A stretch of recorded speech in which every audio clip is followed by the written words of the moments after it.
Hello students, welcome to law excellence IAS academy. ఈరోజు మనం December 24 నాటి ఈనాడు న్యూస్ పేపర్లోని ఇంపార్టెంట్ కరెంట్ అఫైర్స్ మీద daily quiz అనేది చూద్దామండి. మన ఫస్ట్ క్వశ్చన్ చూడండి. వినియోగదారుల హక్కుల చట్టం 2019కి సంబంధించి క్రింది ప్రకటనలను పరిగణించండి. సో ఈరోజు మనకి నేషనల్ కన్జ్యూమర్స్ డే సందర్భంగా ఈ వినియోగదారుల హక్కుల చట్టంకి సంబంధించిన లీడ్ ఆర్టికల్ ఇవ్వడం జరిగింది. ఆ కంటెక్స్ట్లో ఈ క్వశ్చన్ని ఫ్రేమ్ చేశామండి. ఫస్ట్ స్టేట్మెంట్ చూడండి. ఈ చట్టం వినియోగదారుల హక్కులను ప్రోత్సహించడానికి, రక్షించడానికి మరియు అమలు చేయడానికి సెంట్రల్ కన్జ్యూమర్ ప్రొటెక్షన్ అథారిటీ అంటే వినియోగదారుల రక్షణ మండలిని ఏర్పాటు చేస్తుంది. స్టేట్మెంట్ 1 అనేది కరెక్ట్ అండి. 1986 చట్టంలో ఈ విధమైన అథారిటీ లేదు. బట్ 2019 యొక్క నూతన చట్టంలో ఈ CCPAని ఏర్పాటు చేయడం జరిగింది. సో ఫస్ట్ స్టేట్మెంట్ కరెక్ట్ ఇక్కడ. సెకండ్ వన్ చూడండి. లోపభూయిష్ట ఉత్పత్తి వల్ల కలిగే గాయం లేదా నష్టాన్ని భర్తీ చేయడానికి తయారీదారు లేదా ఉత్పత్తి విక్రేతే బాధ్యత వహించాలి. సో డిఫెక్టివ్ ప్రొడక్ట్స్ వల్ల ఏమైనా నష్టం జరిగితే అది ప్రొడ్యూసర్ కానీ అండ్ అమ్మిన సెల్లర్ కానీ మాత్రమే బాధ్యత వహించాలి అని 2019 చట్టం తెలియజేస్తుందండి. సో సెకండ్ వన్ కూడా ఇక్కడ కరెక్ట్ మనకి. థర్డ్ వన్, ఈ కామర్స్ సంస్థలు ఈ చట్టం పరిధిలోకి రావు. అసలు ఈ చట్టాన్ని మార్చిందే ఈ కామర్స్ సంస్థలు లాంటి నూతన ఈ మార్కెటింగ్ వ్యవస్థలని ఈ చట్టం పరిధిలోకి తీసుకురావడం కోసం. కాబట్టి థర్డ్ స్టేట్మెంట్ అనేది రాంగ్ అవుతుంది. ఈ కామర్స్ సంస్థలు కూడా ఈ చట్టం పరిధిలోకి వస్తాయి. సో ఆన్సర్ ఏమవుతుందండి? అప్పుడు మనకి 3 రాంగ్ కాబట్టి we can eliminate other statements. A 1 and 2 only are correct. ఇక్కడ మనకి A is the correct answer. ఈరోజు మన సెకండ్ క్వశ్చన్ చూడండి. జాతీయ మానవ హక్కుల కమిషన్కి సంబంధించి ఈ క్రింది ప్రకటనలను పరిగణించండి. సో నేషనల్ హ్యూమన్ రైట్స్ కమిషన్కి సంబంధించి మనకి జస్టిస్ వి రామసుబ్రహ్మణ్యాన్ని నియమించడం జరిగిందండి. సో ఆ కంటెక్స్ట్లో ఈ క్వశ్చన్ని ఫ్రేమ్ చేశాము. ఫస్ట్ స్టేట్మెంట్, భారత మాజీ ప్రధాన న్యాయమూర్తిని మాత్రమే చైర్పర్సన్గా నియమించాలి. So retired chief justice of ఇండియాని మాత్రమే నియమించాలి అని ఇక్కడ స్టేట్మెంట్ అడగడం జరిగింది. కానీ ఇది రాంగ్ అండి. 2019 అమెండ్మెంట్ యాక్ట్కి ముందు ఇది కరెక్ట్. బట్ 2019లో ఏం జరిగింది? అమెండ్మెంట్లో రిటైర్డ్ జడ్జ్ ఆఫ్ ద సుప్రీంకోర్టుని కూడా నియమించవచ్చు అని అమెండ్ చేయడం జరిగింది. సో ఇప్పుడు నియమించబడ్డ వి రామసుబ్రహ్మణ్యం గారు కూడా retired judge of the supreme court, ఆయన CJI కాదు. కాబట్టి ఫస్ట్ స్టేట్మెంట్ రాంగ్ ఇక్కడ. సెకండ్ స్టేట్మెంట్ చూడండి. కమిషన్ యొక్క పూర్తి సభ్యుల శరీరంలో, యాక్చువల్గా ఇది ఫుల్ మెంబర్స్ బాడీ అండి. Full members body in the sense పూర్తి సభ్యుల సంఘం. మనకి ఈ నేషనల్ హ్యూమన్ రైట్స్ కమిషన్లో 5 మెంబర్స్ బాడీ ఉంటుంది. ఫుల్ మెంబర్స్ బాడీ అంటారు దానిని. సో ట్రాన్స్లేషన్ ఎర్రర్ ఇది. నేను అది చెక్ చేయకుండానే ఇక్కడ పేస్ట్ చేయడం జరిగింది.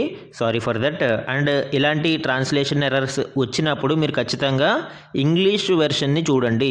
సో దట్ మీకు ఒక ఐడియా వస్తుంది. రేపొద్దున్న ఎగ్జామ్ హాల్లో కూడా ట్రాన్స్లేషన్ ఎర్రర్స్ ఉండవచ్చు. 100% ఉండవని నేను చెప్పలేను, ఉంటాయని కూడా నేను చెప్పలేను. బట్ ట్రాన్స్లేషన్ ఎర్రర్స్ అయితే జరిగినాయి లాస్ట్ టైం గత గ్రూప్ 1 గ్రూప్ 2 ఎగ్జామ్స్లో. కాబట్టి ఇంగ్లీష్ వెర్షన్ని ప్రామాణికంగా తీసుకోండి. సో ఇక్కడ మనకి ఏమడుగుతున్నాడు? కమిషన్ యొక్క పూర్తి సభ్యుల సంఘం ఏదైతే 5 మెంబర్స్ బాడీ ఉంటుందో అందులో మానవ హక్కులలో జ్ఞానం లేదా ఆచరణాత్మక అనుభవం ఉన్న కనీసం ఒక మహిళని నియమించాలి. అట్లీస్ట్ 1 ఉమెన్ ఉండాలి అనేది ఇక్కడ అడుగుతున్నాడు. ఎవరైతే ఈ 5 మెంబర్స్ ఫుల్ మెంబర్స్ బాడీ ఉంటుందో అందులో ఒకరు ఖచ్చితంగా మహిళ ఉండాలి. ఎవరు? జ్ఞానం మరియు ఆచరణాత్మక అనుభవం ఉన్న మానవ హక్కులలో ఆవిడికి నాలెడ్జ్ ఉండాలి, ఎక్స్పీరియన్స్ ఉండాలి. సో ఇది కూడా కరెక్ట్ అండి. 2019 అమెండ్మెంట్ యాక్ట్లో దీనిని చేర్చడం జరిగింది. కాబట్టి second statement correct, first statement wrong. So incorrect statement అడిగాడు కాబట్టి 2 కరెక్ట్ కాబట్టి మనము B and Cని ఎలిమినేట్ చేయవచ్చు. అండ్ థర్డ్ వన్ చూడండి. NHRC చైర్పర్సన్ మరియు సభ్యులకు మళ్ళీ నియామకం సాధ్యం కాదు. రీఅపాయింట్మెంట్, పునర్నియామకం సాధ్యం కాదు. సో రీఅపాయింట్మెంట్ గురించి క్వశ్చన్ అండి ఇక్కడ. యాక్చువల్గా రీఅపాయింట్మెంట్ కూడా పాసిబిలిటీ ఉంది. సో థర్డ్ స్టేట్మెంట్ కూడా రాంగ్. అప్పుడు ఆన్సర్ ఏమవుతుందండి? మనకి ఇన్కరెక్ట్ స్టేట్మెంట్స్ కాబట్టి 1 and 3 are incorrect. D is the correct answer. మన థర్డ్ క్వశ్చన్ చూడండి. భారతదేశం యొక్క విదేశీ రుణానికి సంబంధించి క్రింది స్టేట్మెంట్లను పరిగణించండి.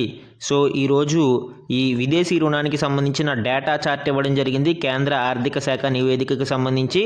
సో ఆ కంటెక్స్ట్లో ఈ క్వశ్చన్ని ఫ్రేమ్ చేశామండి. స్టేట్మెంట్ 1 చూడండి. విదేశీ రుణం అనేది దేశం వెలుపల నుండి పొందిన రుణము మరియు ఇది తీసుకున్న కరెన్సీలోనే తిరిగి చెల్లించాలి.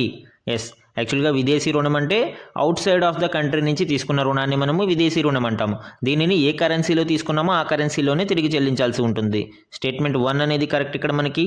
అండ్ సెకండ్ స్టేట్మెంట్ చూడండి, భారతదేశం యొక్క విదేశీ రుణం 2019 నుంచి 23 మధ్య కాలంలో క్రమంగా పెరిగింది, గ్రాడ్యువల్గా ఇంక్రీజ్ అయ్యింది అనేది స్టేట్మెంట్.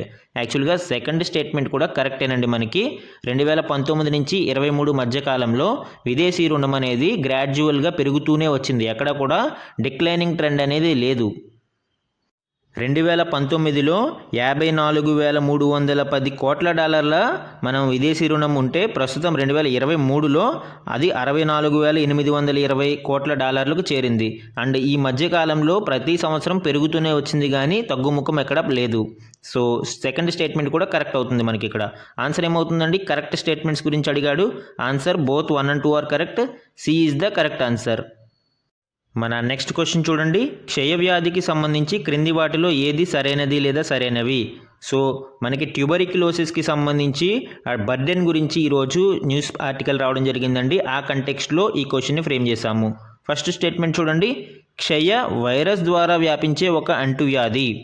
సో యాక్చువల్గా ఇది అంటువ్యాధి కరెక్టే, బట్ ఇది వైరస్ నుంచి వ్యాప్తి చెందదండి, ఇది బ్యాక్టీరియా నుంచి వ్యాప్తి చెందుతుంది. మ్యూకోబ్యాక్టీరియా ట్యూబరిక్యులోసిస్ అనే బ్యాక్టీరియా ద్వారా ఇది వ్యాప్తి చెందుతుంది. కాబట్టి ఫస్ట్ స్టేట్మెంట్ అనేది రాంగ్ ఇక్కడ. సెకండ్ వన్ చూడండి, జాతీయ క్షయ నిర్మూలన కార్యక్రమం నేషనల్ ట్యూబరిక్యులోసిస్ ఎరాడికేషన్ ప్రోగ్రామ్ భారతదేశంలో 2030 నాటికి టీబీ భారాన్ని తగ్గించాలని లక్ష్యంగా పెట్టుకుంది. సో యాక్చువల్గా ఎన్టీఈపీ టీబీ భారాన్ని తగ్గించడానికి లక్ష్యంగా పెట్టుకుంది కరెక్టే, బట్ అది 2025 నాటికే తగ్గించాలని లక్ష్యంగా పెట్టుకుంది. యాక్చువల్గా గ్లోబల్ ట్రెండ్ టార్గెట్ ఏమైతే 2030 నాటికి తగ్గించాలి అని, eradication of TB by World Health Organization, కానీ భారతదేశం మాత్రం 2025 నాటికి దానిని తగ్గించాలని లక్ష్యంగా పెట్టుకుంది. కాబట్టి సెకండ్ స్టేట్మెంట్ కూడా మనకి ఇక్కడ రాంగ్. థర్డ్ వన్ చూడండి, నిక్షయ్ పోర్టల్లో నమోదు చేసుకున్న టీబీ రోగులకు $500 ఆర్థిక ప్రోత్సాహం అందించడానికి నిక్షయ్ పోషణ్ యోజన ప్రారంభించబడింది. సో నిక్షయ్ పోషణ్ యోజన అనేది ఈ ఫైనాన్షియల్ అసిస్టెన్స్ ఇవ్వడం కోసం టీబీ రోగులకి $500 ఆర్థిక ప్రోత్సాహం అందించడానికి ప్రారంభించబడింది. సో యాక్చువల్గా థర్డ్ స్టేట్మెంట్ కరెక్ట్ అండి. ఇక్కడ కరెక్ట్ స్టేట్మెంట్స్ గురించి అడగడం జరిగింది కాబట్టి ఆన్సర్ ఏమవుతుందండి? 3 only is the correct, B is the correct answer ఇక్కడ. ఈరోజు మన లాస్ట్ క్వశ్చన్ చూడండి, ISFR Indian state of forest report 2023కి సంబంధించి క్రింది స్టేట్మెంట్లను పరిగణించండి. సో నిన్న రిలీజ్ అయిన నిన్న మనకి న్యూస్ ఆర్టికల్స్ చాలా డిస్కస్ చేయడం జరిగింది దీనికి సంబంధించి. ఆ కంటెక్స్ట్లో ఈ క్వశ్చన్ని ఫ్రేమ్ చేసామండి. చాలా ఇంపార్టెంట్ ఈ రిపోర్ట్ అనేది. మన ఫస్ట్ స్టేట్మెంట్ చూడండి, భారతదేశంలోని సగానికి పైగా రాష్ట్రాలు మరియు కేంద్రపాలిత ప్రాంతాలు జాతీయ అటవీ విధానం 1988 యొక్క మొత్తం భూభాగంలోని 1/3 వంతు అటవీ లేదా చెట్ల విస్తీర్ణం అనే లక్ష్యాన్ని చేరుకున్నాయి. సో యాక్చువల్గా జాతీయ అటవీ విధానం 1988లో ఒక ఇంపార్టెంట్ ప్రొవిజన్ ఏంటండి, 1/3 ఆఫ్ ద ల్యాండ్ అనేది ఖచ్చితంగా అటవీ మరియు చెట్ల విస్తీర్ణంతో నిండి ఉండాలి అని. ఈ లక్ష్యాన్ని భారతదేశంలోని సగానికి పైగా రాష్ట్రాలు మరియు కేంద్రపాలిత ప్రాంతాలు చేరుకున్నాయి అని ఫస్ట్ స్టేట్మెంట్ ఇవ్వడం జరిగింది. సో యాక్చువల్గా స్టేట్మెంట్ 1 అనేది కరెక్ట్ అండి. మొత్తం మనకి భారతదేశంలో రాష్ట్రాలు మరియు కేంద్రపాలిత ప్రాంతాలు కలిపి 36 ఉన్నాయి. 28 + 8 36. అండ్ మనకి ఈ లక్ష్యాన్ని చేరుకున్న రాష్ట్రాలు మరియు కేంద్రపాలిత ప్రాంతాలు ఎన్ని? 19.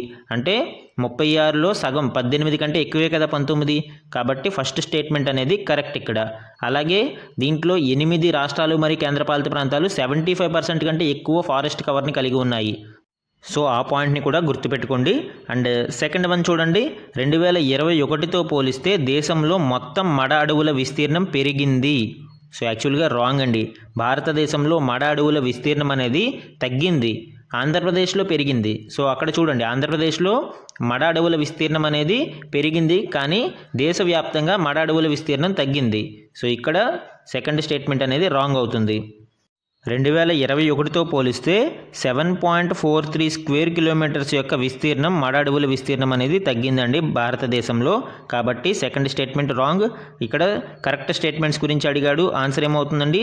ఏ 1 only is the correct answer ఇక్కడ మనకి. సో ఇవి ఈరోజు ఈనాడు న్యూస్ పేపర్లోని ఇంపార్టెంట్ కరెంట్ అఫైర్స్ మీద డైలీ క్విజ్ అండి. Thank you for watching.